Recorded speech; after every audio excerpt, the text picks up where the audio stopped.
rather not have to correct him. So instead I go, no, and my dog goes, oh, okay, here we go. And that's still gonna mean the exact same thing as if I had a prong collar on him, pinch collar, e-collar, slip lead, any of those things. Because you guys do agility, and you guys will be off leash, wouldn't it be awesome? I know you can't say it at an agility trial, but wouldn't it be awesome at a practice if you tell him to go jump and there's a small dog over there and he stops and looks at it and I say, no, A-frame, or whatever your words are, and he goes, oh, and then he goes and does the thing. You can say that at agility. You can say it in a trial. Yeah. Oh, I didn't know that. You just can't say fucking no. Yeah, you can't say damn. If you say a bad word, if you say a swear word, they will whistle you off the course. Yeah. So an example, he's still going to be a dog. We don't want robot dogs. I've never wanted a robot dog. I would never want my dog to be shut down to the point where they don't want to do the things because they're afraid of making a mistake. But I want them to understand, you can do all of this stuff until I say no. And then that means the same thing, right? So right now, yes, we have to give him a correction. After he's earned it, you're going to be able to say no, and he's going to go, whoop, I'd rather go do that thing. Or do the thing that I was supposed to do, because my verbal is still going to be the exact same feeling as a correction. Just as your marker is, just as your bridge word. These all kind of work the same because we've already built those, so why don't we build the no as well? And I also want my dogs to learn to fail and then be better, right? Like, life is all about how you get over a failure. Not missing a jump, not going over a tunnel, not hitting your contacts, chasing a dog out of the dog door, right? Do I want to hate you for it? Absolutely not. Can you make a mistake? Yes, but how do you build from that, right? And that's how we have to teach our puppies or our younger dogs at this point is, yes, I would love everything to be positive, but in a world that you can't control, we need to be able to at least teach them to handle some stressors of being, at least fail for just a second so that they can get better at it. Cool. So walk up again. The second he looks at me, I want you to say, or anywhere around me or this dog food, I want you to notice his sign. And so he's going to perk up a little bit. His ears are going to go forward. He's going to probably walk a little faster. Okay. Those are his first signs. Okay. And then I want you to say, Aitch. And then I want you to start already backing up. If he doesn't follow you, it's a pop, immediately loose, feed, feed, feed, feed, feed. Ask for a sit, feed him again. Okay, so I'm going to go until he kind of walks a little faster, his ears go up, his head's going to go up because I'm standing here, or the dog food's going to be standing here, and then you're going to call him. Okay. Yes, good job, buddy. Good boy. Job, yes. Yes, good job. Good. Perfect. Feed, feed, feed. Tell him how great he is. You can also give him that happiness of good job, look how handsome you are, good decision. Any of those things I like. And this is how we build it too, right? That's how we built our marker words and our bridge words. We fed those until now they mean something, right? So I just want the same thing for your corrections. I just want my correction to mean something. And it's just not like a nag, right? Because I don't like to be nagged. I don't want to nag my dogs. I want to be able to be like, lie down. You don't know. They lie down. Good job, right? Like, I want it to be something that simple. So do it again. I feel like when I'm saying his name, I'm doing backward motion. Yeah, that's okay. Okay. All right. Because I already want to anticipate it, right? Okay. Good. And now you can start using a word, whatever your word is, like look, focus, watch me. I don't really care what it is. Eyes, but I only want it one time. Good. Perfect. Much better. So, good. He started to sort of do it, but then it wasn't snappy enough. So you gave him that one correction and he came back. That's exactly what I want. It doesn't have to be stop on a dime, but at first I kind of want it to, so that he understands that the second you start talking, he better be listening. I'm forgetting my no. I'm sorry? Am I forgetting my no? If he's not doing it, but he's doing fine. Okay. Yep. Job, Try it again. Perfect. Good Good job. Good job.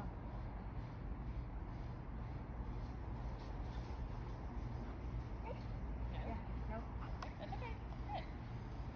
So that one is the one I would have said no on just because he was way slower about it. Okay. Right? But it was fun. Even if you didn't say no, you still gave him the correction, he still paid attention. That's totally okay. And that's why I kind of wanted the pinch collar on him at first, because this is a lot of steps. Yeah. So it's okay for that to happen right now because you have that backup of a pinch collar. Yeah. If you you did this every single day of your life, I would say he just needs a flat collar on and a leash, and that would be fine. Yeah. But you're still having to learn this as well, so that's why I gave you this little bit of a backup at this point. Because if I'm like, okay, now I have to back up, now I have to feed, now I have to call him, now I have to say no, I'm gonna forget something. So I might as well just kind of cheat a little bit and have that help at this point, so that because all of these things are going on in here, I'm gonna forget something. Good, so try it again. Good.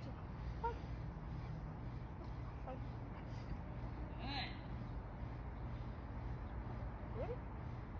No. Perfect. Good. Yeah.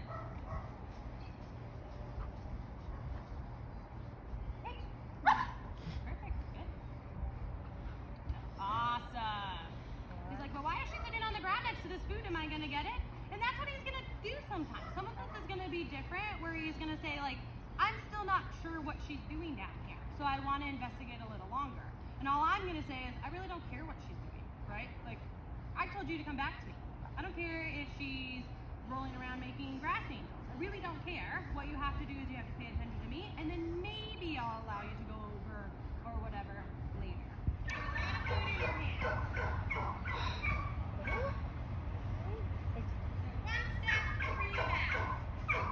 Perfect. And you can get a little focus, watch me, Aitch focus, Aitch sit, or watch me, whatever your word is at that time. When you start walking them back, or when you start taking a step back. So 2 up, 3 back. Ready? Nice. No. Good. There's a step going up. He knows it. Food time. Ah. Assuming that he's gonna go get that. That's okay. These are all things that we need to work for. Good boy. No. Perfect. Feed him there. Good. Feed him again.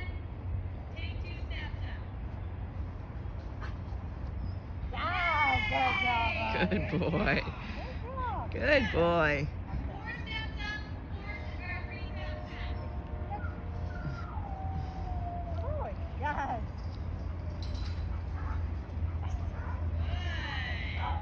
Did you see? Well, you may not have seen, but did you see Cindy how her friend already feeding her? Uh-huh. She said, here's the thing that may trigger me. So instead, I'm just gonna start offering you behavior. And I- that's what I want. I have it on video for you, so. And say his name. You're not saying his name. Oh, So, 4 steps out, 2 steps back. Get his attention first. Feed, feed, feed. Good. 1, 2, 3, 4. Yeah. Good job. Okay. Good boy. Good job, buddy. And what we're doing here is I'm teaching him, Oop. if there is something that's going to set you off, come back to me and we'll make it better, right? So that every distraction he sees, he goes to mom. Every human he sees, he goes to mom. Every time something is going to make him either really excited or really nervous, he's going to go to you. And you're going to start seeing that after a while, to the point where maybe you're just sitting on the sidewalk and he's going to be driving into you because you didn't know that 3 blocks away was someone with a dog. And that's how I want him to feel. I want him to go, I may not be happy in this situation, but mom's going to take care of it. Lyric started poking at me. Yeah. If I didn't see something, she'd be poking. I'm like, what? And I said, oh, okay. Yeah, and that's what I want, right? Yeah. We're never going to be able to make him the most social German Shepherd in the world. That's just not how it is. But if I can say, you need to work in an agility class, and maybe that dog's barking at us, and yes, that's a little annoying, I understand, but you still need to work with me, you're going to get that drivey dog. And at some point, this may happen, and that's going to be really hard, but you may be at an agility trial, and he may blow everything off to come back to you. That's going to be okay, because then you're going to have to sit back and be like, oh crap, I didn't see that little dog off its leash over there. But he made the right decision, right? And sometimes that might suck a little, because you're like, oh, we were doing so good, right? It's okay, really. When our dogs do that, it's really okay.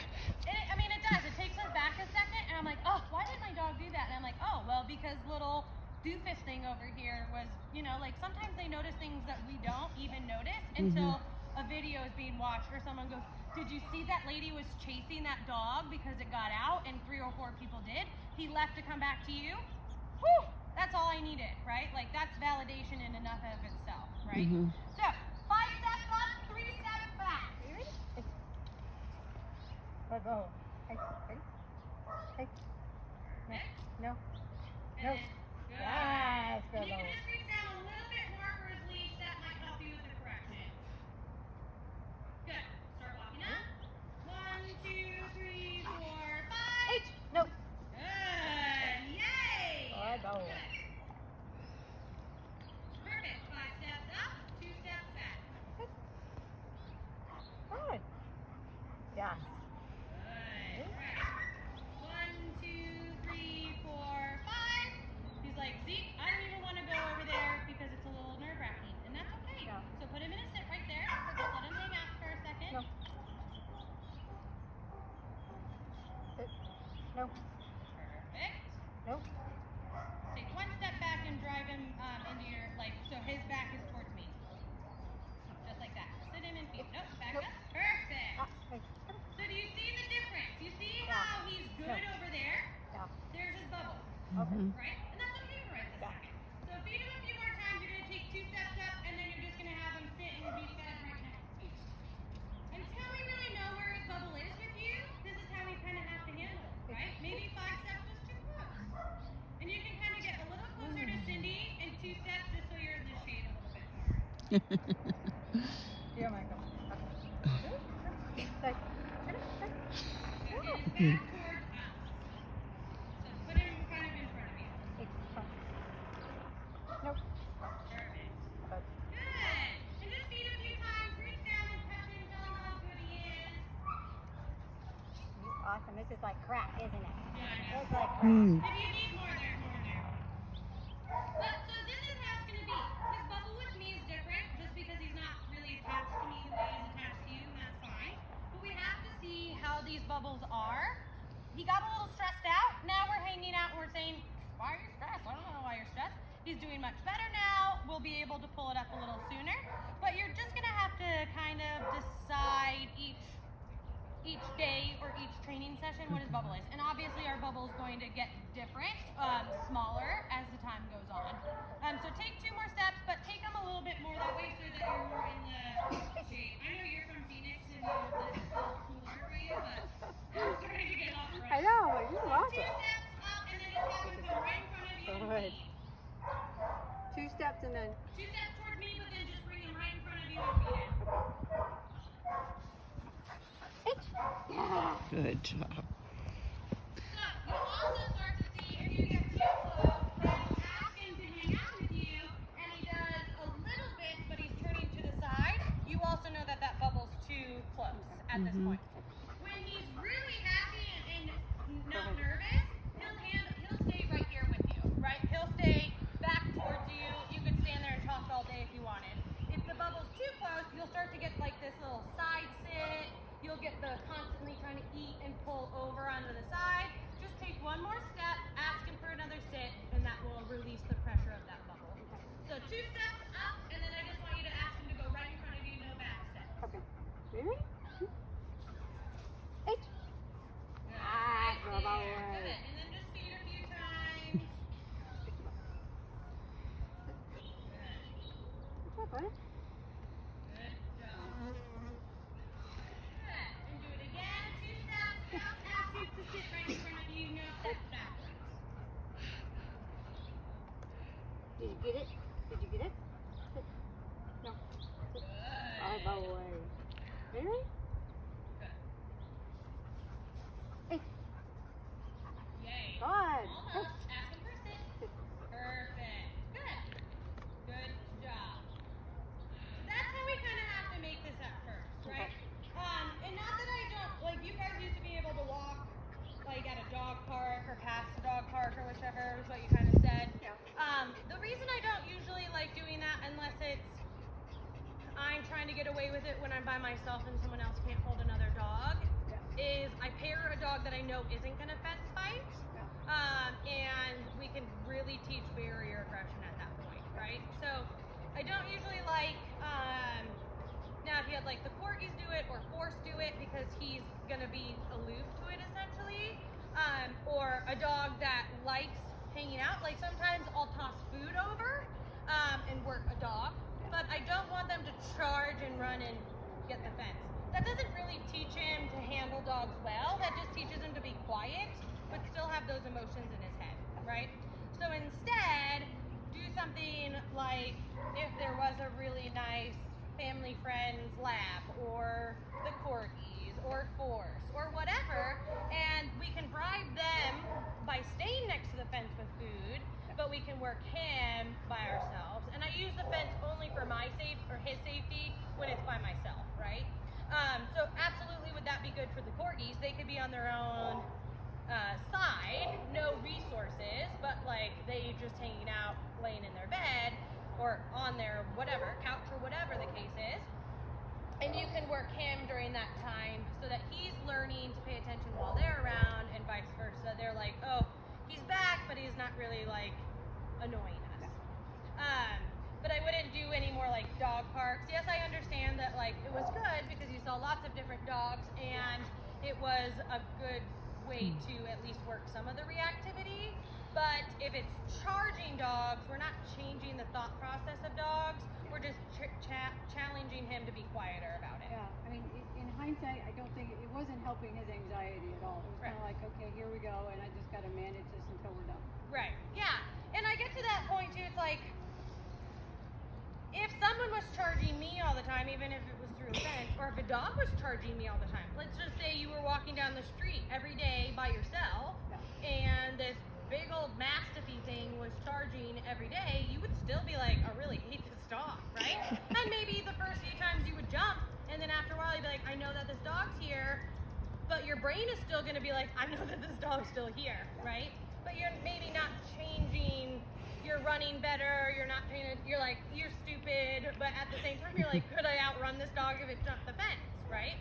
So in those cases, I don't like it for that reason. I would always say later when he's really, really good and you want to work on like tug play or stuff, you can use a dog park, but at a distance. So there are still barking dogs, there are still, you know, like weird things, but we're, you know, at the end of the parking lot working on our tug game or whatever. But I wouldn't really do it for right now just because of his feelings for dogs are still different, right? Be a little different. Like force would be a good one to take because he needs to work around barking dogs and like not leaving you and all those. And he doesn't have any ill will against dogs. Right. He's not confident. But I have to say this morning, there's this little dog at the park, and I probably told you about Chester. We see him all the time when we walk to the park. Right. We're walking to the park, and Chester barks like a lunatic at Forrest, and Forrest ignores him.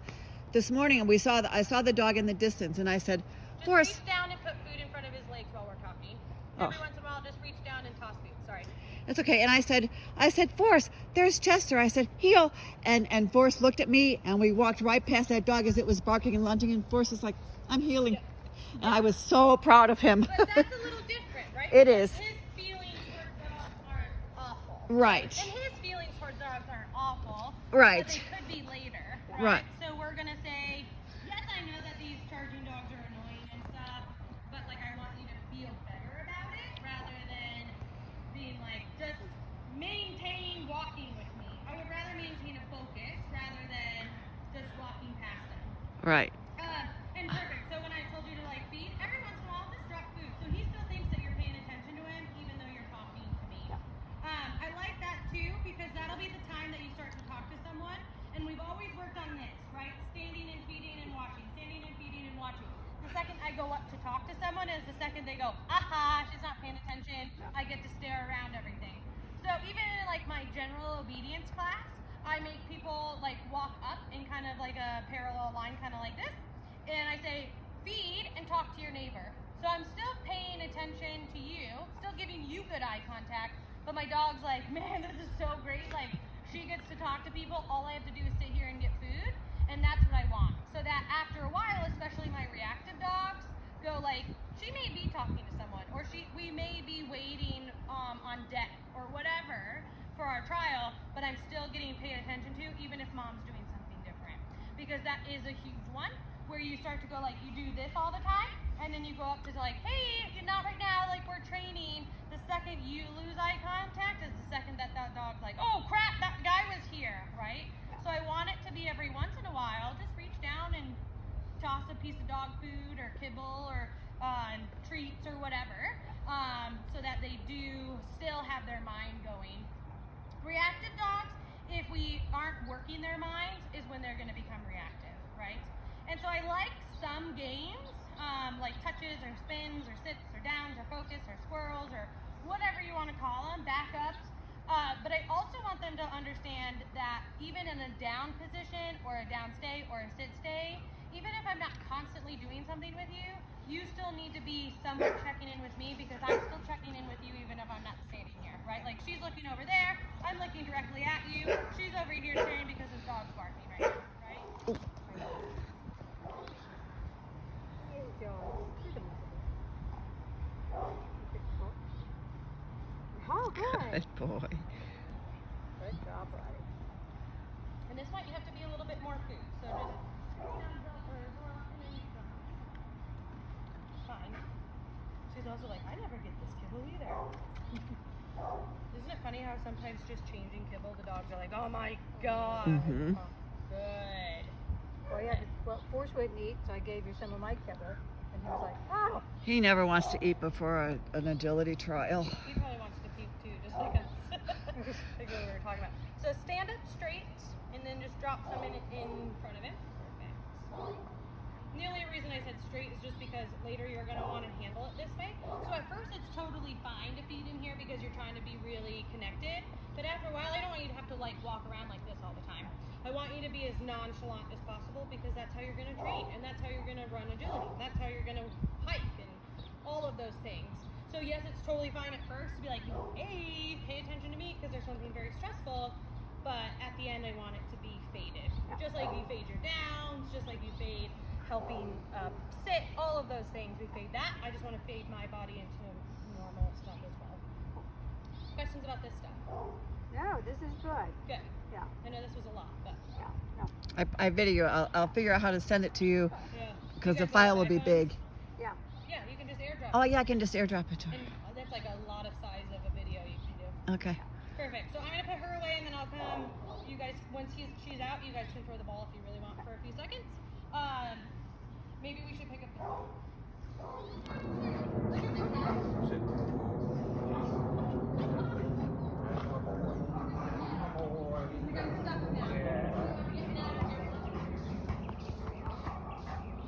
Quiet so far. We are. Yes, we are. I need to send these videos and people are like, but my dog will forget me. I'm like, no. Them, especially on a bigger dog, closer to his like skull.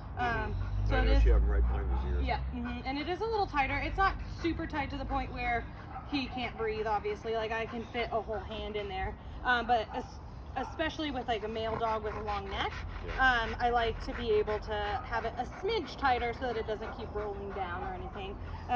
So we want it here. I like pinch collars for aspects of being able to navigate his way through the world with you as well, and you feeling comfortable about it. Same for anyone else. The only reason he'll probably need one is because you guys are going to want to do other stuff like agility. Come here, buddy. I think it's twisted. Like agility or walk him or anything like that. Anything more than a little pop. If you're taking longer of a fraction than the word pop, it's too long, right? Okay. Like it's got to be like a pop and then that's it. Just a quick Yep, pop. exactly. The reason I'm pretty much a stickler about that is because I want him to understand when he's right and when he's wrong, and how he can stop a correction, right? How he can go, oh, that might have been a little wrong, and then him fix himself, rather than me constantly being like, fix this, fix that, fix this, fix that.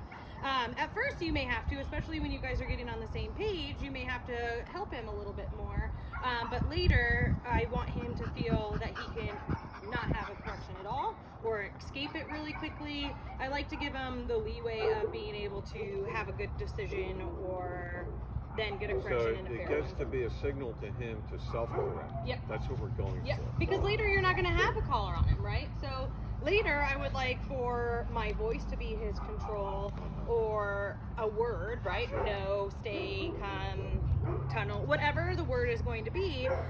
But right now, since one, he is an adolescent male shepherd, two, he has some reactivity, I need him to understand that just because I did say no, I'm still going to correct you for it for right now. And I want the correction to mean something. So every time I say something in a correction, I'm going to use the collar. If I said sit and you don't, no, pop, sit. Even if he's starting to and I don't think it's fast enough, I'm going to get him, I'm going to correct him for that one.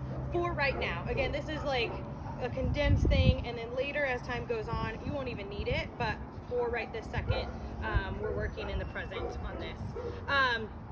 Also, if, like, so my correction would be my word and then the correction on the collar. So that later my word means something, right? Like if I said hi and then I punched you in the stomach, hi and then I punched you in the stomach, hi and then I punched you in the stomach, it's probably only going to take you a few highs before I say hi and you already go like that, right? I want us to do the I'll same be going thing. somewhere else. Exactly. I want to be doing the same thing. No, pop, no, pop, no, and then he's like, what? I don't even want to get to that correction. Does that make sense? Oh yeah. So that after a while, my voice means the exact same thing that has happened here every single time. So that I don't need it later, right? Like I would prefer to be able to run my dog collarless or whatever, and then if I do need to remind them every once in a while, a quick no is much better, or maybe even more of a stern no if you're going to ignore it or whatever. But I don't want it to always have to be reliant on the collar. I want him to be more reliant verbally, because that's also what's going to happen in the house, that's what's going to happen on your walks, that's what's going to have to happen in agility.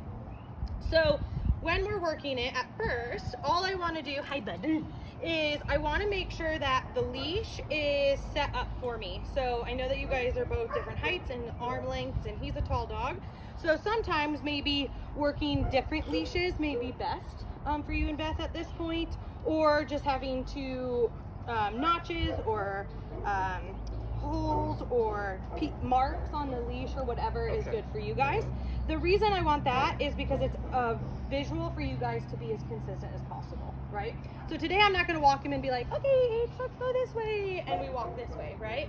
Instead, I want it to be every time I take the leash, it's the exact same spot, so that I'm consistent enough for him as well, right? Consistent training makes consistent dogs. Come on, Ben.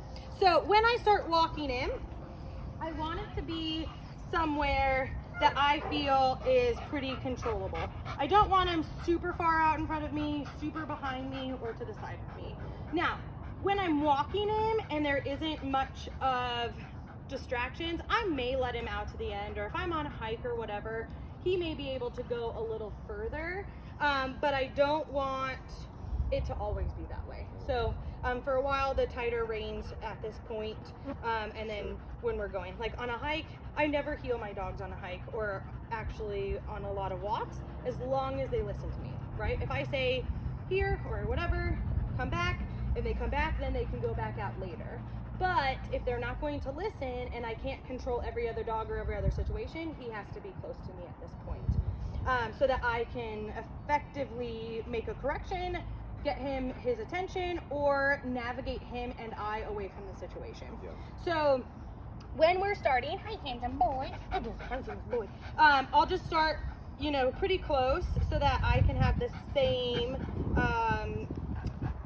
distance as always. He is a taller and longer dog, so him not being head to hip is totally fine. I'm, again, not a stickler for it. I just want to make sure that he's in control at all times. So we're gonna walk. If he gets too in front of me, I just give him a little bit of a tap and he follows back. And again, he is excited, and when I talk, I walk a little slower. But when we're walking, I want him to be like this. Leash at all times. If he starts to get a little further away from me, it's a real simple flick of the wrist. Like, I'm not even jerking his head back or anything like that. It's just me following through with a little bit of a wrist flick. And so now he's trying to follow me, good boy, and understand that he wants to be here so that that leash is loose at all times, right?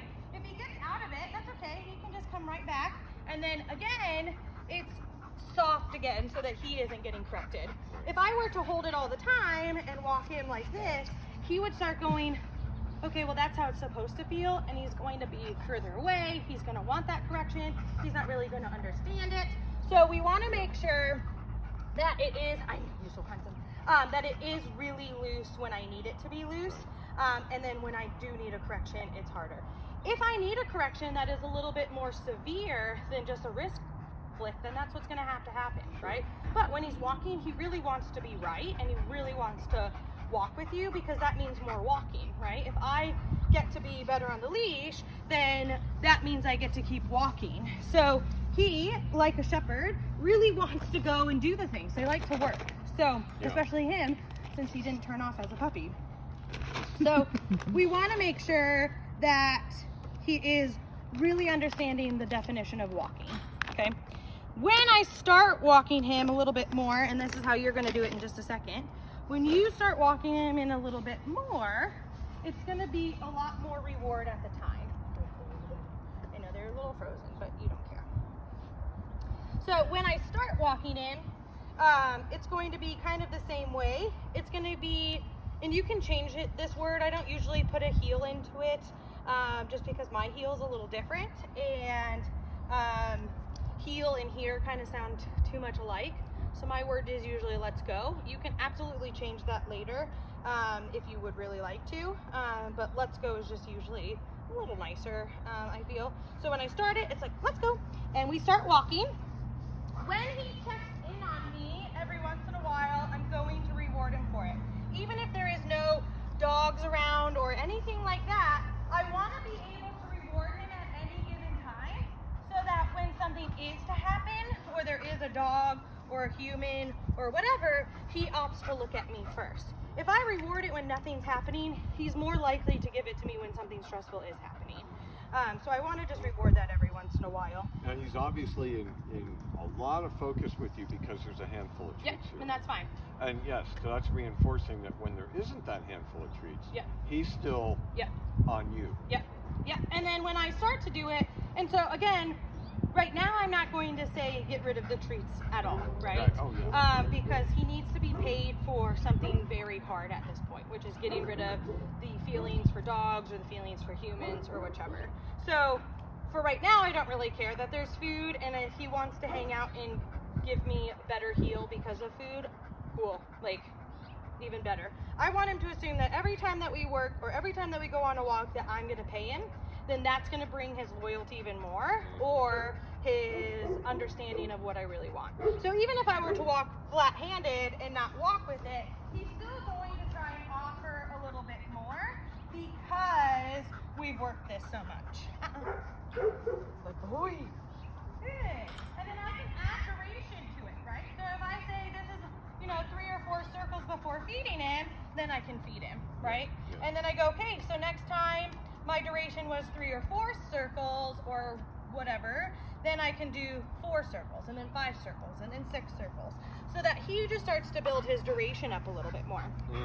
When I'm here and I'm sitting and talking to a neighbor or whatever, I'm still going to reach down and feed him every once in a while. I want him to understand that even though I'm talking to someone or doing something at the line or anything like that, that I'm still paying attention to him, right? Even though I'm really looking at you and giving you a good focus, this dog is still paying attention and I'm still paying attention to him, right?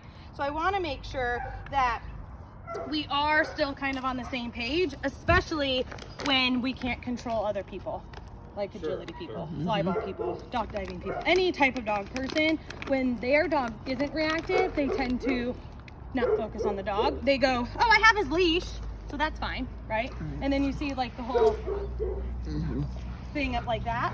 Like just because you have a leash doesn't mean that this should be the thing that controls him, right? You should be the thing that controls him, essentially. And I don't really like that word, but we have to use it.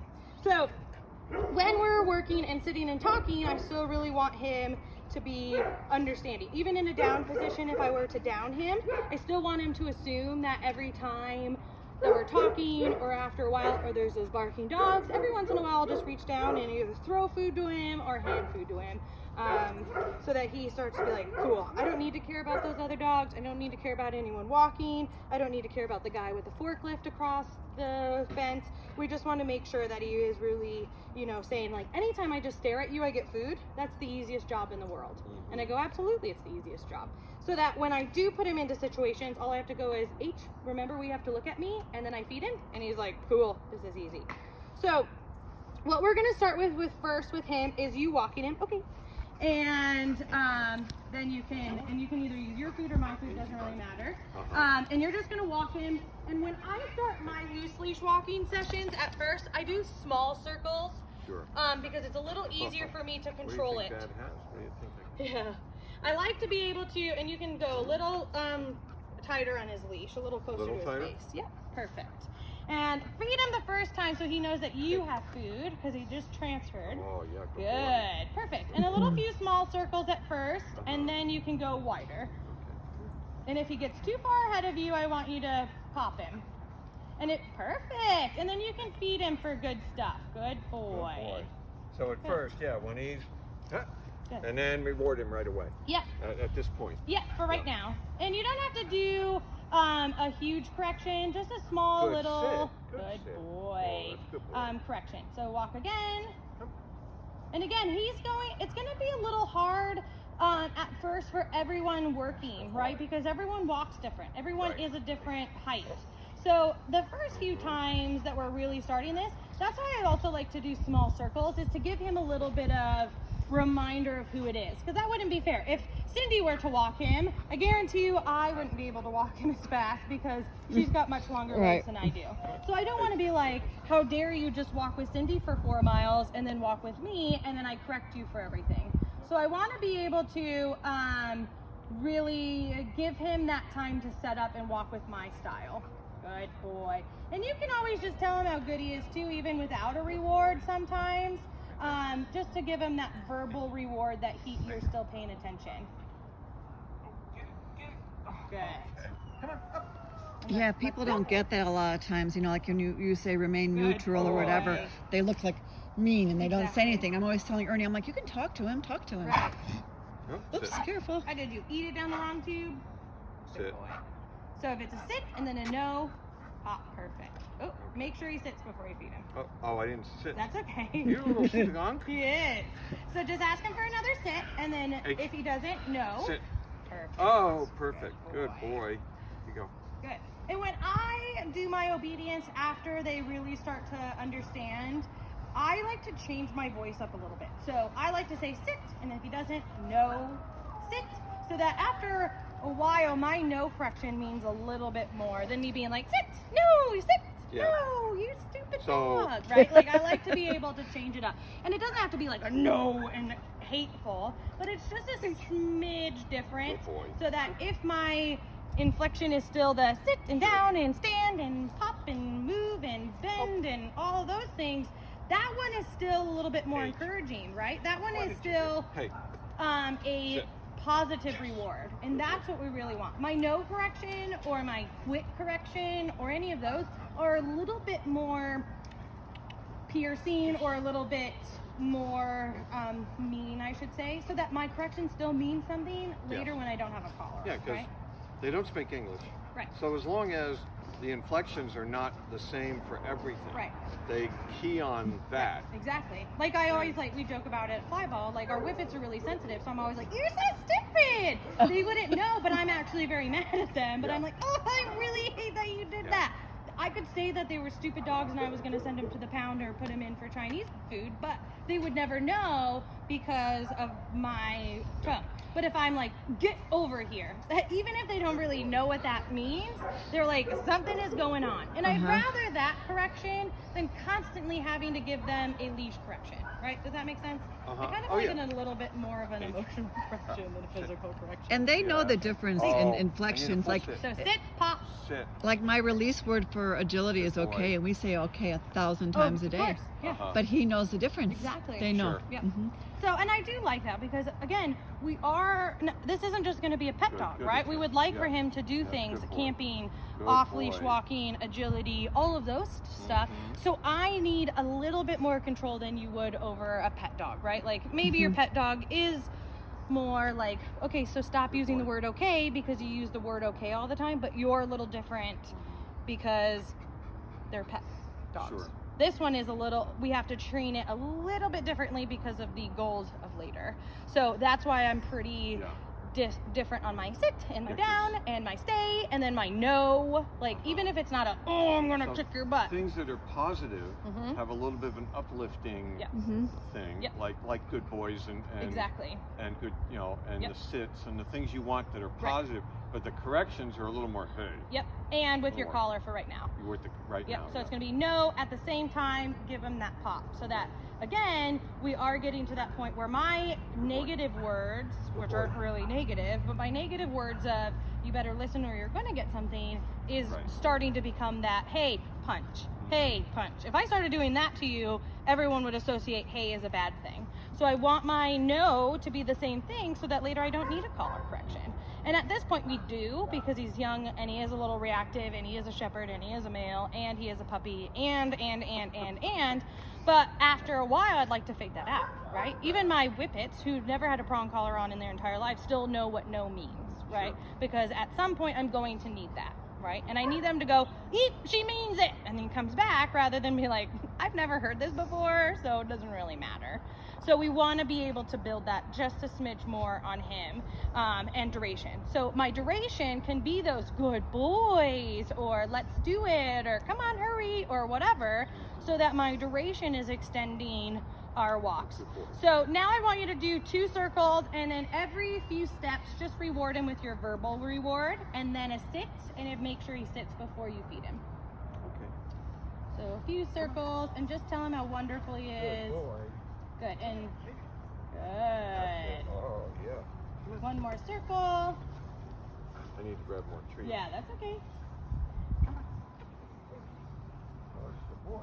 Good, and then this time when you sit in the shade, ask him for a sit. Sit. Sit.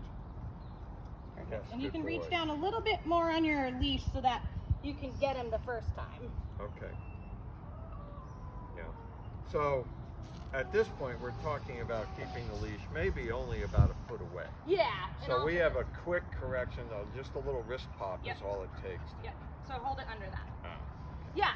So that I don't have to, if I need a correction, it's not like, oh crap, that I had to have this 6-foot leash right here. Yeah. It's more just like a pop, and then he does something so that it is an immediate one. It is the timing. It is the necessary time. Because if I say no and he's already reacting at a dog because my leash is at the end of that 6 feet and I can't correct him for it, that now ruined everything, right? Not everything. But my timing is really, really important. So I need to make sure that I can be proactive before he comes reactive. And that's why we need to have this leash kind of short at this point so that I can be as good as possible for him. So let's try it again under the with food, and that's what I really want. That's a good boy. Good. So make him sit. So it's a sit. Sit. Perfect. Oh, good boy. Much better. Good job. Reward, yeah. Good. Try it again. We're gonna do 2 circles, and then right at the beginning of the 2nd circle, feed him. But you're gonna still encourage him. Hey, come. Good. Buddy. Oh.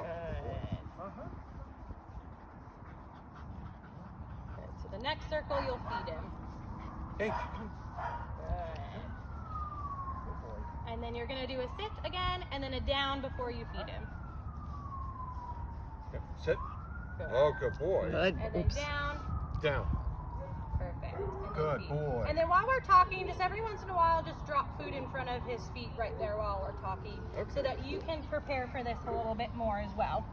I like an auto down, or my terminal downs, especially with a big dog like this. It's a little easier. You don't have to do that. That's not a problem.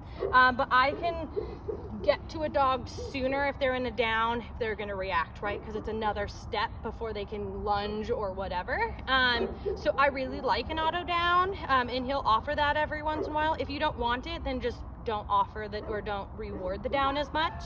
But I do like it because he is a huge dog. So the auto down is as soon as he's put in a sit, he also... No, just when you're not working him nearly as much, he'll auto down. Like when I put his prong collar on and we were still talking, he just offered that auto down. I do like that a little bit more. If it's something that you guys don't like, you can just work it back into a sit, and every time he goes into a down, just ask him to sit again and feed. But I do like that. 1, because if you're at the start line, it's a little easier for me to control. 2, or not at the start line, but like on deck waiting. Waiting. Two, if I were to do and sit and talk with someone, they tend to get a little less squirrely about wanting to do something. If they're in a down, they're a little bit more comfortable, so they're not like looking around and trying to get up and trying to sit down and, you know, switch hips or whichever. In a down, they just tend to calm down a little bit more, and that can give you some more time to talk to someone. If they're also in a down, most of the time people don't want to bend over to pet the dog, right? That's a very pet person thing. It's really hard for them to bend over sometimes, and not saying that that's not going to happen, but it's a little less likely. Right, because they're not eye level or hand level.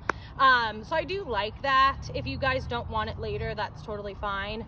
But he does seem to channel his energy a little bit more in a down than having to always be in a sit at that So did point. you kind of teach the auto down with him? You Yeah. asked, okay. Yeah, so I did. So if they Moving into a sit, Right. and we can correct that. Exactly. Yep. And then I can correct a sit much better than correcting a reactivity, right? Because if I Sure. constantly correct the reactivity, he's still going to hate dogs, right? So if I can correct obedience, then it's not the thing that he's really acting on. I said no, down. Yeah. Instead of being like, no, I know there's a dog here. It's okay. I'll feed you here. Lie down, right? It's like, no, I don't care if that dog's walking. I told you to down. We're going to feed you and you're down. And then that's a little different. That changes his ability for reactivity, because he goes, oh, it's not every time a dog is around I get corrected. It's every time I disobey, essentially. And again, I'm not like into commands or obeying and not obeying, but I essentially stopped doing what I was supposed to be doing because this dog was around. And instead I go, I don't really care. I asked you for an obedience command, which was your down or your sit or whatever. And that's what I'm really focusing on. I don't care what's over here. I really don't. So you shouldn't care either. What you should care about is your sit or your down or your focus or your stay or your start line or your tunnel or your whatever. And that will change his point of view on dogs a lot more too. And that's the biggest mistake with a lot of trainers or people trying to work on their dogs with reactivity, is they go, every time a dog is around, he barks, so I need to correct him. And then my dog goes, every time I see a dog, I get corrected. That's not very fun. And then he goes, so then my bubble's gonna get bigger. And then I'm gonna bark sooner so that I get either turned around or the other dog walks away or we go down a different road or whatever the situation is. So now the thing that looks like an ant way over there, I'm gonna react to, because that makes me get away faster, right? So instead I go, no, I don't really care. Heel with me, focus with me, down with me, sit with me, whatever. I really don't care what else is happening. You still need to be listening to me, because I'm going to protect you through everything else, right? Like I will say, we're training right now, whatever, I'll move to the other side of the street, doesn't really matter. Like, So you want this reactivity bubble to get smaller and smaller Yep. and smaller. So his whole world is with me, not the dog that just walked right Yep. past us. Yep. He Exactly. doesn't care. 'Cause I Exactly. don't care. Right. Because you're telling him that it's okay and all I need to do is sit. Right. Right? And we work on that a little bit more. So, and it is hard, because then you have to like understand what the other dog is doing and the other human is doing and everything like that. So if I can get his obedience to be spot on, it doesn't really matter what that dog is doing or that human is doing. Instead, I can do a down or a sit, or I can have him follow me and focus with me until I can control the situation a little bit more. So those auto downs are really great. I also really like the auto downs for the house, because it makes them settle, right? Because if they're laying down, it's kind of like having, you know, I guess I don't have children, but like when people usually like sing songs to them or close their eyes or give them a massage right before bed or whatever, that already sets to settle them down so that they can go to bed. Same thing with a dog. If they're already in a lay position, they're not going to be zooming around. They're going to be kind of laying down and getting self-soothing essentially. So I do like the auto down. I think it's very good, especially in terms of when we're going to compete, because it can control him a little bit better. It can keep all of his emotions together, and it can keep all of his energy for the things that we really need, right? And it's a little bit of a safety for you as well, because you can read that he's getting up, and that is that's more proactive than reactive. Yeah. So That's very insightful. And I can see right now he is totally communicating with you. Yeah. He's asking you for treats. Oh, He's yeah. paying attention to you. He looks over here, but then he looks right back at you. Right. Yep, and then he's like, oh, look how Yeah, easy that yep, was. yeah. Look how Yeah, easy. and they do want us to look, and we're never gonna get past a dog. I'm not that type of trainer who doesn't want my dog to be a robot. Like, I want my dog to still hike with me and do all of those things with me. But they have to follow a few rules first. And the rules are, don't react to anything. If I call you, you need to come back. And if I have a verbal correction over you, then you get a little bit more free way. If you don't, then I don't give you enough room to make a mistake. I don't allow you to make a mistake because I don't want to have to correct you for something that you don't know what to do, right? So I would never correct a dog either for something he doesn't know, right? And so if he knows his obedience, I can correct him for that. If he doesn't know how that dog is going to react, and I don't know how that dog is going to react, and I don't know how he's going to react to that dog, I'm not going to correct him for it. What I'd correct him for is a down, or a sit, or a focus, or whatever. So give him something positive that can be under the control of the handler and the dog, because you can't control the other things. Exactly. And then reward and correct for that action, that behavior. Yep. Instead of being like, I know that dog's barking, and you're gonna start barking, so now I'm gonna correct you. Does he have like a no bark? No, he doesn't have that command, right? Because he's a dog. Do I have a don't stare at other things correction or cue? No. Do I have a sit? Absolutely. Do I have a down stay? Absolutely. Do I have a down? Absolutely. Do I have a focus? You betcha, right? But so I wouldn't be like, H, can you go get me a beer out of the refrigerator? And then he doesn't, and I'm gonna correct him for it. Like, that would be so stupid. But people do that all the time. That's like, well, they should know. Well, Can you do that for him? yeah. You're gonna teach him how to make you a bourbon. Exactly. I will tell you, if you want to teach that, don't teach it with a can of beer, because I have done that, and a certain dog has crunched the can, and it was spewing in the kitchen, and I'm trying to chase it. She's trying to chase it. I That's wonder not a who good that one. would have Yeah, been. yeah. I'm Celine. screaming. She's like, oh, this is the best day ever. So koozie cans only for her. But that's how it would be, right? So yes, I know that sounds absurd, but so does the other things of being like, does your dog really know a sit? Probably not. So why are you correcting it, right? So we need to make sure that his obedience is on spot. And then that's totally fine, right? And then correct him. Even when there's a dog around, if I told you to sit and you didn't, I'm still going to correct you for that, because I'm correcting you for that part, not the dog part or the person You're part. correcting or- him because you told him to sit and they didn't. Yeah, exactly. If I told you to get on your bed because Red was running around in the house and you didn't want to, I told you to get on your bed. I don't care that you were staring at Red. Like, who's Red? I don't know. Get on your bed. Like, I told you to stay on your bed, stay on your bed, right? And that will change his thought processes on dogs or people or situations. Alice. Positive commands Yep. that he's been taught Mm-hmm. and worked towards are corrected or rewarded depending on. Yep. Yep. And even still, if it's a hard correction because it is a dog or it is Red and Jezebel running around and he got off his bed but went back onto his bed after I told him, I'll still reward that, right? Because yes, you made a mistake, but then you fixed it, so I will reward you for that later, right? Because if I constantly correct and never give him any positivity, he's going to be like, well, the correction wasn't that bad, so I'm still going to do what I need to do, right? So I want my corrections to mean something. I also want my positivity or my actions to be positive as well. Sure. Yep. So we want to make sure that we can make sure that he really understands. My correction is pretty harsh, but if I do the right thing, then I get really good stuff, then they're going to really they're really going to want to be able to build that. And this is what I want, right? Like, I want him to understand that if we're still standing here talking for 30 minutes, he's still somewhat paying attention to you. He's not goofing off. Yes, he rolled over a few times. But again, I don't want a robot. I want a dog. But I want my dog to pay attention to me when I say something. Perfect. So I am going to go and run and get a dish, and we'll do some of the stuff that we did with that last week. And then we'll keep watching. Dog Celine, my Malinois, to down. She's going to Sphinx down, which is that roll back down. It's really tight and confined.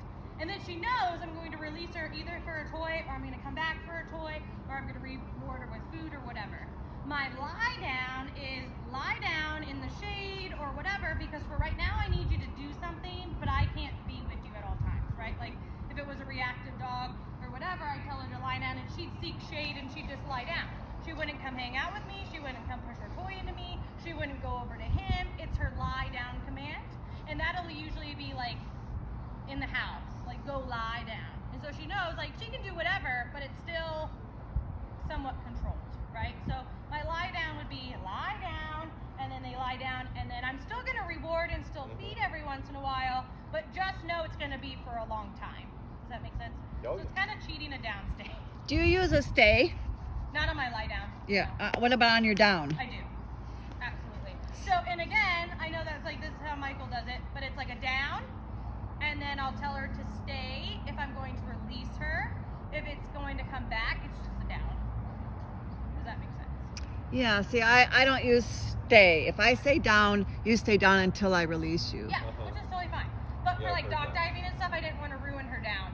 So I say down, Right. stay, and Right. then I release her because dock diving was fine. Right. So, But my Right. down would be absolute. If I told you to down, you have to down until I tell you to get up. Right. Right. Uh-huh. But if I'm doing like a down stay for agility, or I'm not agility, I don't know. Obedience. Yeah. Then it would be a down stay or stand Okay. stay Mhm. or whatever. Would be a good one just to have a help on that or a weight or whatever. Yeah, I use a weight sometimes. Yeah. So mine isn't really a stay. Mine's Yeah. a weight. Okay. I use weight. But yes, you're right. So if I was doing like a down in motion, it's just down. Mm-hmm. And she wouldn't do anything until I told her to come back or whatever. For dock diving or whatever, it's down, stay, so I could like help that a little bit. Mhm. Because there's a really high value at the end of the dock, right? So I can reward her, good stay, and not really worry about breaking my down. Right. So that one is a different. But if I was doing obedience in like a rally or AKC, I would just do a down. Mm-hmm. Down. And then my long down stay, I would tell her to lie down Lie down. because we're cheating, right? Essentially. Down for a long period of time. She knows just to cock her leg, lay down. It's going to be a while, but it's still an obedient activity. So it Right. would be a lie down Mhm. because then I want her to cock her hip and I want her to hang out. Right, A 'cause- sphinx sit or a sphinx down for 10 minutes, my dog's going to get up because that's not very easy for them. It's so not if I can have comfort. her into a down and say lie down and she'll cock her leg already, then my dog will stay a lot longer, right? Because they're more comfortable that way rather than sphinx downing forever. So my lie down is stay in your position until I tell you to do something else, but you could roll around if you really wanted. You could sphinx, you could lay down like that, Sure. whatever. Okay.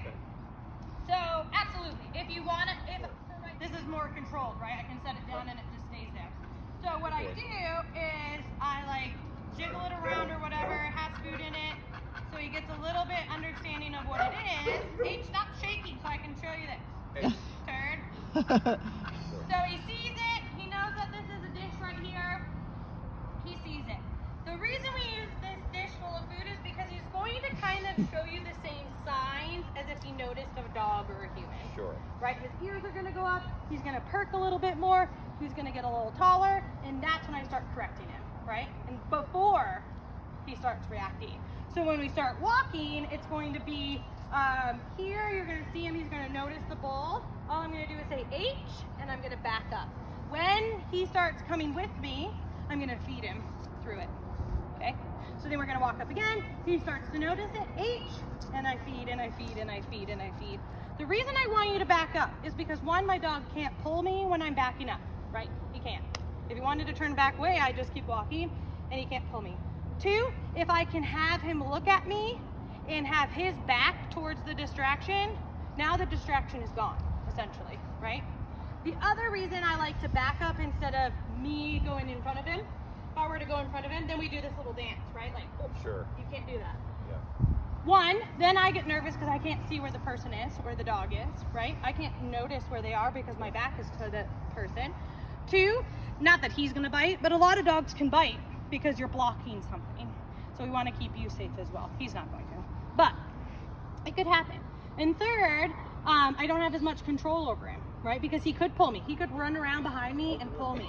So I wanna be in front. My chest is going to be towards the distraction and his back is going to be towards the distraction. Does that make sense? Yeah. Perfect. I wish I knew that with Lyric a while ago because she did run around behind me one time and pulled me Gotcha. down and I broke a rib. Ugh. because two dogs, off-leash dogs, Yep. and she came around behind me, and Yep. I was on the ground. Yep, that happens, and Yep. that's hard. And it's, and it's not back up. I want you to say H, and then immediately start feeding him. And if he doesn't follow you, just give him a pop. Back up. Good. H before, like as you start backing up. Oh. That's okay. And this is why we do it with this bowl of dog food, because if it was with a dog and we were late and he started to react, now we're wrong, right? So we do this with the bowl of dog food over there. Sure. So start walking. Come. Call his name and back up. Perfect. Good job. Good. Oh, and I missed that on video. Darn. Good. I was watching him and not Yeah. watching where I was pointing the camera. Good. So do it again. Oh, good boy. And that time he wasn't looking at the dog food, but he did really good for you, so I gave him a break right there, right? Sure. So that's going to be, sometimes if he's offering a really good pay attention, sometimes, yep, so put him back on the other side. So was that too hard for him then, right Yeah. there? That's why he did that. Yep. Okay. But I wanted to see, right? Right, There's yeah, sometimes, you know. So why did he you change sides, do Be you able think? to see it. So we've worked this a lot with dogs, especially him and I and everyone else. Yeah. So when they start to get a little worried about what's happening, they're going to place themselves somewhere else, right? Oh. Because now he has learned that if he doesn't react and he gets to hang out with you or does something different, he's going to get rewarded for it. So now he's channeling something different than being reactive, right? So he at that time was like, we're getting a little close to this. We've done this a lot. I'm just gonna already auto start putting myself away, right? Putting myself in a different situation instead of trying to be that reactive. So that was just, but I wanted to see what it was gonna happen, right? Because he was doing so good, and then he just moved himself away. You'll see that especially, and I'm gonna pull out Alice in a little bit. She'll kind of go behind me, but that's because she's been corrected so much. So when she sees a dog, she actually wants to hide instead of offer a different behavior. So instead, he's just saying, nah, I'd rather not, and get food for it. So feed right there while you're walking, feed. Good. And one more step up, I want him to notice that there's that dog food there. And then back up. H. Perfect. Feed, feed, feed. And tell him he's a good boy. Good. Do it again. Yeah, we'll really have to do this a lot at home. Yeah. And then eventually we can go from a bowl of dog food to holding one of the other corgis. Yeah. You'll be able to do that when I drop them off. But the dog food is good. So H and then back up. Perfect. Good job. The dog food is just for you guys to really get your dancing legs in. Sure. Because It doesn't do anything. it doesn't do anything other than kind of showing that there's food right there, right? I should And- work on that with Good boy. Force's greeting behavior Yeah. too, like that. Yeah. So do it again, and this time I want you to reach all the way up to it. He sticks his nose in. I want you to say H and back up. So almost his nose in, not all the way, but almost as his nose is in. Good. Perfect. Good job. Good. And again, what is this really going to hurt, right? Like, that's not going to hurt him at all to notice the thing, but Right. it's good for you guys to get kind of Oh. going into this game a little bit more for understanding. Okay, that's crotch puppy. All right. He says, "This is hard work, Dad." It is. And we've worked a little bit long, It but that's is. okay. He needs it. And I know that when you're working dogs, I mean, they don't have the attention span humans have, especially at this age. Right. So lots of breaks, Mm-hmm. you know. Yep, and that's why we do. We sit here, we talk for a little bit. He can lay down, all of that stuff. Right. But we want to just make sure that it's always good, and then he Good gets boy. up, puts away. Down. And so even in the house with the corgis right now, work some sessions with the corgis, and then he can absolutely have more time in his crate for right now. He can absolutely go for a really good training session and then be put up for a little bit of time. Sure. Right? He doesn't need to be in the house loose all the time, right? He also, like you said, he doesn't have the duration at this point as a young dog. So until he does, why would we want him to be in an obedience for 12 hours a day? Like, that's not fair, We're right? not going to work on a 30-minute downstay Right. because he Right. can't downstay for 30 seconds. Yeah, exactly. His place and his downs would be a little bit different, and we'll talk about like Okay. his bed stays for dinners. We and stuff. really want for all three, we want to get them essentially with place. Mhm. Something's going on. Place means Yep. you all go to where we told you to go. Put ya. Yep. Did the corgis know that yet? Not really. Okay, so I'll show you with Aitch really quick. Where Cindy is, let's just say, closest to a wall, Yeah, we know. red, and then Aitch. The place is a long downstay that gets rewarded and gets released, okay? Now, if he jumps on Red's bed to sleep while you guys aren't doing anything, I'm not gonna correct him for that. But if I tell you to go to your place, every single one of them has to go to their individual beds. Especially because you have one who is a little bit resource guardy, we need to make sure that all of them go to the place that they've been taught to go, okay? Now, We're working with the corgis right now Yeah. a lot on pre-meals Mhm. and things like Good. going to their individual kennels. Good, absolutely. And they're doing it. They're Yeah. starting to do it. So Good. we're no longer feeding them with that or preparing their food while they're right here. Good, They go in their kennels first because Good. we're going to do this with all three of them. good. And then they come out, they eat, and so things are going to be a lot more controlled Good. in the house. So when we say He wants to be on there. He's obviously I know. been rewarded quite a bit on that bed. Exactly. Oh, boy. So when we start Yeah. this, like I said, they can, if they, in the middle of the day, they all want to lay on different beds, I'm not going to correct them for that. Sure. But when I talk about obedience, you have to go onto the bed that I've described or given you. Right. So his bed, I know, buddy. For a second. And you could do this with the corgis. On the bed, all 4 feet, he gets rewarded. He could be sitting, standing, or downing at this time. I really don't care. And I'm going, since he's a big dog and this isn't the biggest bed, I'd be more okay if some like legs fall over to a degree. But if you're weight bearing on a leg that's on the bed, you absolutely don't get to get rewarded for that. He's that. like, Tamison, So- I'm on here. So he gets rewarded, and I start the distance away, and I always go back to feed. And I can start tossing food too if he's a good catcher. Toss food. And we hang out here. So this is going to be a place where they really start to go. So you compare this to the door, dinner time for humans, guests are over, any of those things. No. Yeah, that's a No. Sit. I don't care. No. Good. that's a thing we'd love to work up to is Wait. I know. Good guests boy. come over. Sit. We say place. No. Instead of going to the door to jump on our guests, they go to their Down. place. Yeah. Exactly. Especially I've been him. working on that with my two because mine are terrible at the door because we Well, don't most have. dogs are, but Yeah. especially He's with him. terrible. Yep. And It's hard with corgis, two not so dogs, much, though. but a big dog like this, Yep. you bring someone into the house, having him come at you Lie down. is not what you want. Yeah, Mhm. exactly. And so, especially since he is a little reactive, this is a good place for him to be because he actually does really warm up to people. Yes. But we want him to have a safe place for him at the freeze tag, essentially, is because dogs don't generalize Go well. over that again Yep. because now she's got Yep. the. Hmm. So I don't like to get my dogs off of their bed until I can at least touch them and use a word, obviously. But the reason I like to do that is because dogs don't generalize well. So if I release him from over here one day, okay, or I release him from over here one day, okay, or whatever, and then the day that something happens and I'm over here and he goes, oh, you already released me from there one time, so that means I can be released, right? If I always say, you cannot be released until I touch you off of your bed and release you with an okay, then you can't get off. Then my dog has no time to understand that he can get off when there's someone at the door, when our dishes are being made, when whatever. Okay, and he can get off. When I tell him to get off their bed, I also don't feed him anymore, right? Okay. The reason is because I want him to really think that every time he gets to go onto his bed, he gets food rather than getting off. Ah. Because I want him to really think that the bed is where he gets the food rather than getting off and getting paid. The behavior that he really needs to want is getting on the bed, and Yeah. getting off is just kind of like a. Right.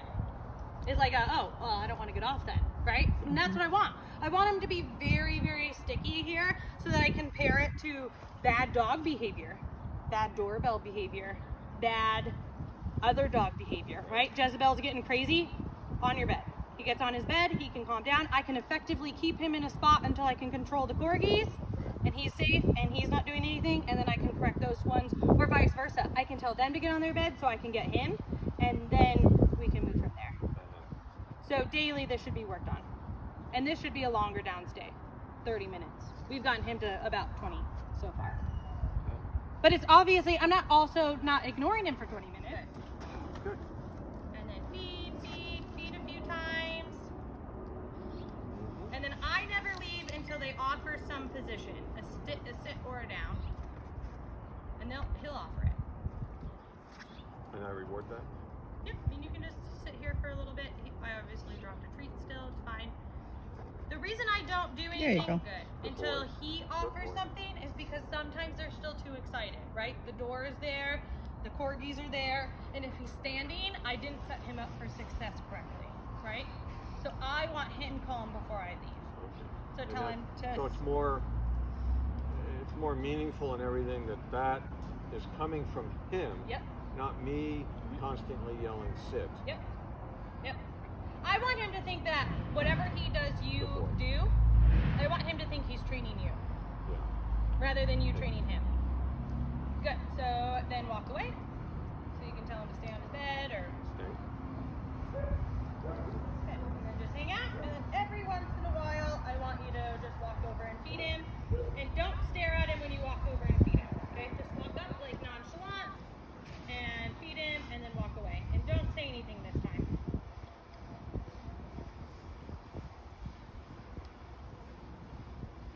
So that's what you can work on the corgis with this week before I bring them home to you guys, is pairing it to the door, getting them on the door, even if no one's at the door. That's what I want, right? Like, knock on the wall, they all ensue in barking, tell them to get on their beds, feed. They offer a position first, sit or down. Then you walk over to the door, tell them just one more time right before you open the door to stay. You open the door. I know this is going to sound crazy, but I want you to talk. Hey, how's it going? Yeah, come on in. Because that first time you say that, those corgis are going to get up and be like, gig is up. There's a person here. Yep. So I want you to be able to be that crazy person that opens the door. I did that one time at a private lesson, and the UPS guy was actually there waiting.